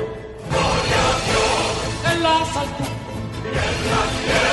paz a los hombres, paz a los hombres, llama al Señor. Te alabamos, te adoramos, te bendecimos, glorifiquemos, te damos gracias por tu amor.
Señor,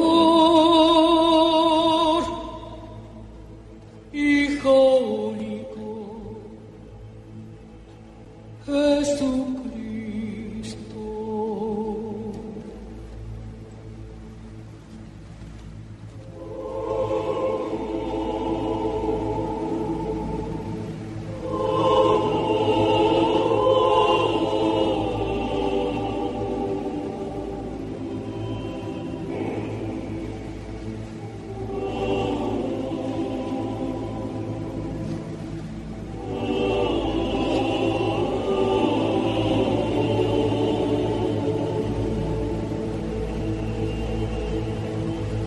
Señor Dios,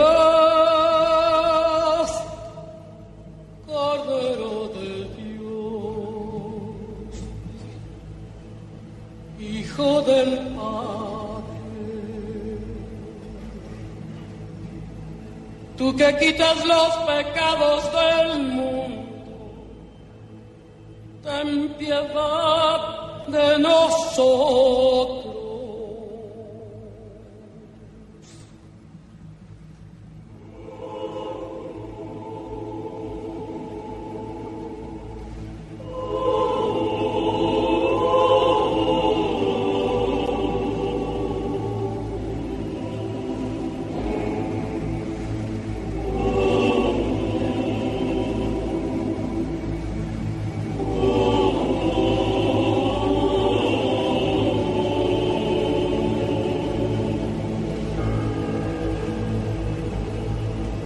Tú que quitas los pecados del mundo, atiende nuestras súplicas. Tú que reinas con el Padre, ten piedad de nosotros.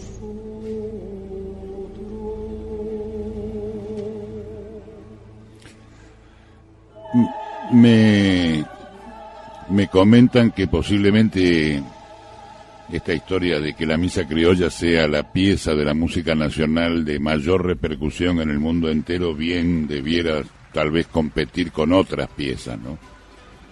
Se me viene a la memoria inmediatamente la ópera Evita, por ejemplo. Tal vez haya tenido tanta o más repercusión que la misa criolla, y seguramente habrá otras piezas también. Pero la voz de la Negra Sosa en esta misa criolla es extraordinariamente profunda, ¿verdad? Hasta el propio Papa tuvo su misa criolla. La obra de Ariel Ramírez y de Félix Luna, bueno es recordarlo, por supuesto. La misa cumplía 50 años de su creación, y ante sacerdotes y cardenales de América, el Papa Francisco el Papa argentino la celebró la misa, con la música de Ariel. La actividad en realidad surgió de un pedido que el propio Papa Francisco le había hecho por entonces, hace 2 años largos atrás, a la presidente Cristina Kirchner, quien inmediatamente le encomendó la tarea al Ministerio de Cultura y a la Cancillería Argentina. Esa misa fue concelebrada por 750 sacerdotes, la mayoría de ellos sacerdotes latinoamericanos que viven o que estudian en Roma, y 5 cardenales de América participaron de ese episodio. En esa misa el Papa dejó una de sus más celebradas homilíadas. Latinoamérica fue el centro de las palabras de Francisco en aquella oportunidad. Le llamó a Latinoamérica el Papa el continente de la esperanza. Recordando palabras textuales del Santo Padre, dijo: nos sentimos movidos a pedir que el futuro de América Latina sea forjado por los pobres y por los que sufren, por los humildes, por los que tienen hambre y sed de justicia. De Latinoamérica se esperan nuevos modelos de desarrollo que conjuguen tradición cristiana y progreso civil, justicia y equidad con reconciliación, desarrollo científico y tecnológico con sabiduría humana y sufrimiento fecundo con alegría esperanzadora. Esa fue la homilía del Papa Francisco en aquella oportunidad. Bueno, en el Vaticano, la misa criolla llegó al Vaticano y junto al Papa argentino, en la misa de conmemoración de la Virgen de Guadalupe, patrona de América, ni más ni menos que Patricia Sosa, otra Sosa, pero esta hija del blues y del rock and roll, canta su versión de la misa criolla delante del Papa Francisco.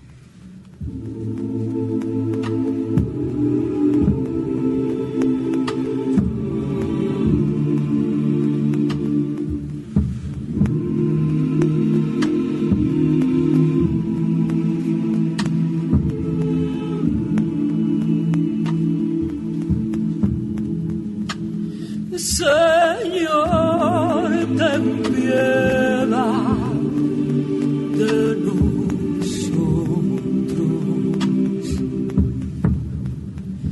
Señor, ten piedad de nosotros. Señor, ten piedad de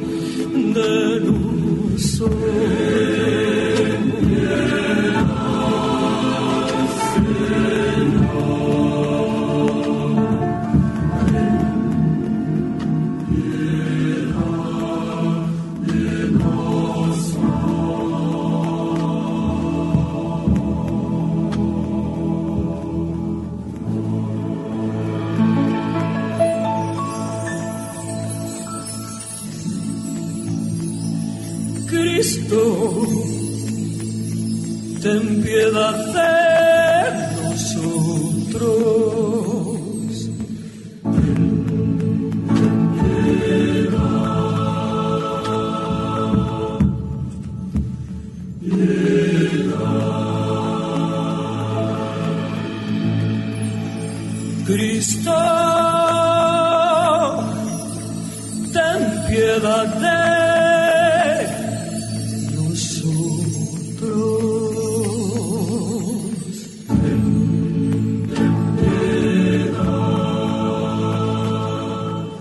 Cristo, ten piedad de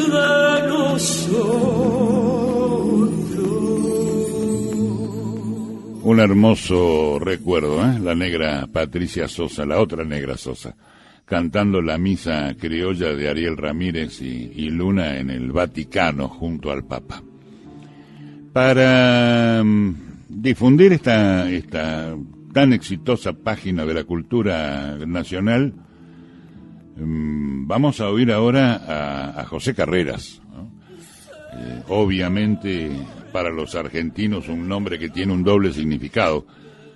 Primero, reconocerlo como una de las grandes voces de la música clásica, y luego porque fue uno de los 3 tenores que cantaron en la avenida 9 de julio, el mítico, la mítica plaza del Obelisco de Ciudad de Buenos Aires, que es la postal de Buenos Aires, Argentina, en el resto del mundo, ¿no? Bueno, hemos encontrado una edición de José Carreras cantando el Gloria de la Misa Criolla, y con esta voz eximia cerramos la divulgación de la página de Cultura Nacional en este fin de Semana Santa. La Misa Criolla, tal vez en su máxima expresión, la voz y el cante de José Carreras.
Desde Villa Gesell a todo el mundo, LRM 926 FM Impacto 95.5.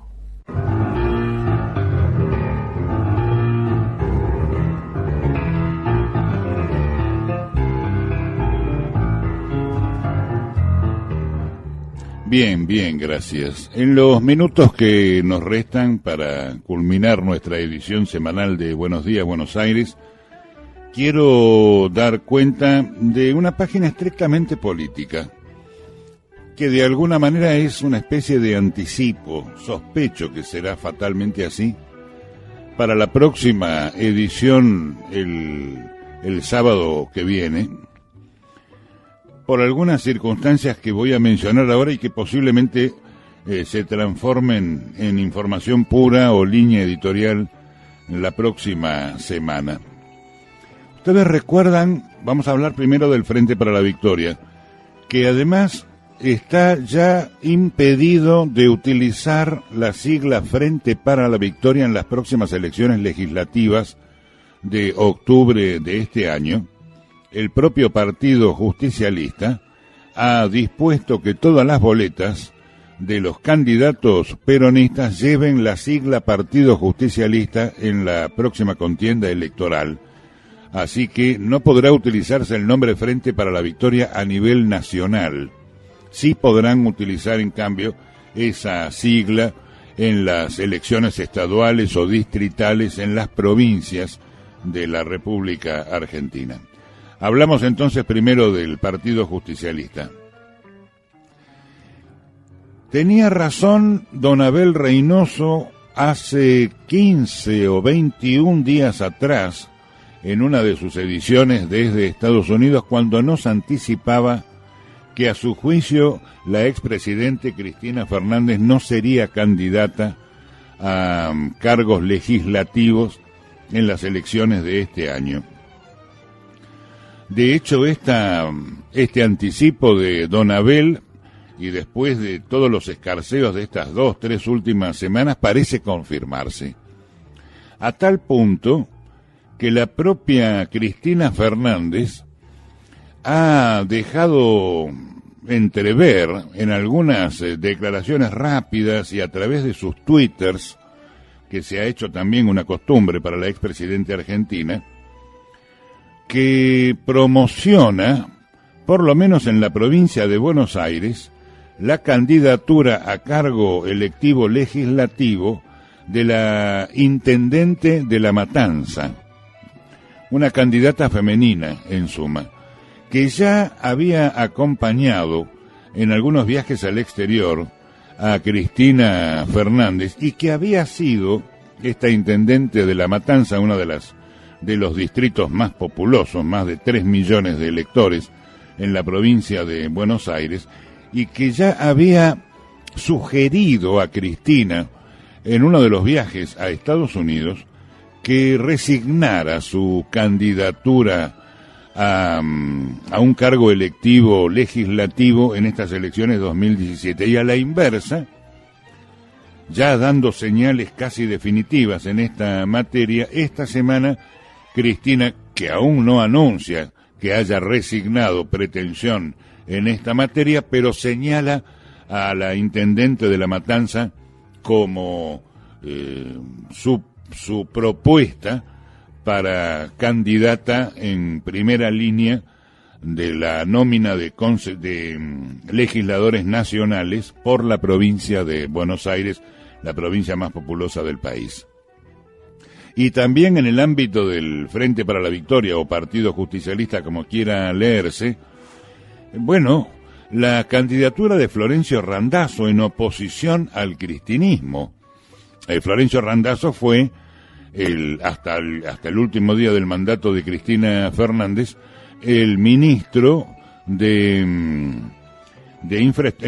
Interior y Transporte de la República Argentina, y particularmente en el área de transporte, que le cayó como un peludo de regalo luego del terrible accidente de la estación 11, donde murieron más de 50 argentinos en un estrago que terminó enviando a la cárcel a varios de los dirigentes de las empresas estatales de ferrocarriles, y que confirmó la saga judicial contra el exsecretario de Transporte, Jaime de apellido, que también está en Chirona hoy por hoy. Bueno, Florencio Randazzo quería ser candidato en la provincia de Buenos Aires y Cristina no se lo permitió, favoreciendo la candidatura de Aníbal Fernández, y que finalmente cayó derrotado ante la candidata del PRO Cambiemos, la señora Vidal, que actualmente es gobernadora de la provincia de Buenos Aires. Con aquella sangre en el ojo quedó Florencio, y desde entonces que de alguna manera viene armando huestes propias, calculando su candidatura dentro de las internas del Partido Justicialista y en contra de la propia Cristina Fernández o de los candidatos de Cristina Fernández. Apoyado en lo que así se llama Grupo Esmeralda, Florencio Randazzo ha seguido creciendo en su intención de voto. Todavía no llega a los porcentajes que se le adjudican a la expresidente de la Nación, pero ya empieza a ser preocupante su aparición en el escenario político sin que todavía él tampoco haya definido candidaturas, lo cual se presume podría suceder esta próxima semana. En el ámbito de Cambiemos, esto es la Alianza Pro Unión Cívica Radical Coalición Cívica, que es la alianza de gobierno, bueno, ya se ha quedado fijado un enfrentamiento de altura en Ciudad de Buenos Aires en las internas de Cambiemos. Ya es un secreto a voces que la legisladora Lilita Carrió, la denunciante más fogosa que ahora está en las filas del oficialismo, se enfrentará a Lustó, que viene de cumplir funciones de Cancillería para la República Argentina y que ha cesado esas funciones para presentarse como candidato, problema para Macri, por otra parte, para darle batalla en las internas de Cambiemos en Ciudad de Buenos Aires. El enfrentamiento Lilita Carrió-Lustó ya parece una cosa decidida y dispuesta en el otro distrito mayoritario electoralmente, que es Ciudad de Buenos Aires. En el mayor provincia de Buenos Aires, la lista de unidad promovida por la gobernadora Vidal se sigue afirmando y todo pareciera indicar que la coalición fuerte UCR y PRO en la provincia de Buenos Aires no irá a internas en el ámbito nacional y provincial, sino solamente en los distritos, 135 distritos que contiene la provincia de Buenos Aires para sus candidaturas a renovación de los consejos deliberantes. Pero una lista de unidad propiciada por la gobernadora parece cosa firme por estas horas en la provincia de Buenos Aires. Y por último, el Frente Renovador. Ya he explicado en otras oportunidades que parece ser por ahora un empate de 3 al 30% por barba entre los candidatos del Frente para la Victoria o Partido Justicialista, los del Cambiemos oficialista, y esta tercera posición, el Frente Renovador de Sergio Massa, en alianza con la legisladora del Grupo GEN, Margarita Stolbizer. Bueno, ellos siguen su ruta, falta saber si Massa completa la fórmula o prefiere esperar a ser candidato a presidente en el año 2019. Pero la novedad, que puede estar también en las planas de la próxima semana, está relacionada con Florencio Randazzo. Porque se han descubierto conversaciones, llamémoslas secretas todavía, entre el propio exintendente de Tigre, Sergio Massa, el jefe del Frente Renovador, y Florencio Randazzo. Se especula en algunas mesas políticas de la provincia de Buenos Aires que Randazzo estaría discutiendo la posibilidad, con Sergio Massa, la posibilidad de sumarse como primer candidato del Frente Renovador, en cuyo caso Sergio Massa tendría la excelente oportunidad, que la pintan calva, para resignar su candidatura y seguir armando el Frente Renovador con la mayor fuerza posible para el año 2019, cuando elijamos presidente de la Nación.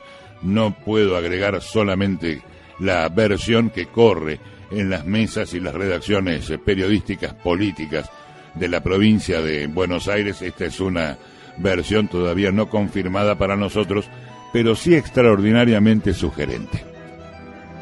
Bien, amigos, con esta página política hemos llegado al final de nuestro episodio semanal. Con la producción ejecutiva de Alfredo Argento, la colaboración de los profesionales que me acompañan en esta mesa de redacción, Fernando Brunet les saluda hasta la próxima semana, cuando nos reencontremos, si Dios quiere, detrás de nuestro ya tradicional saludo.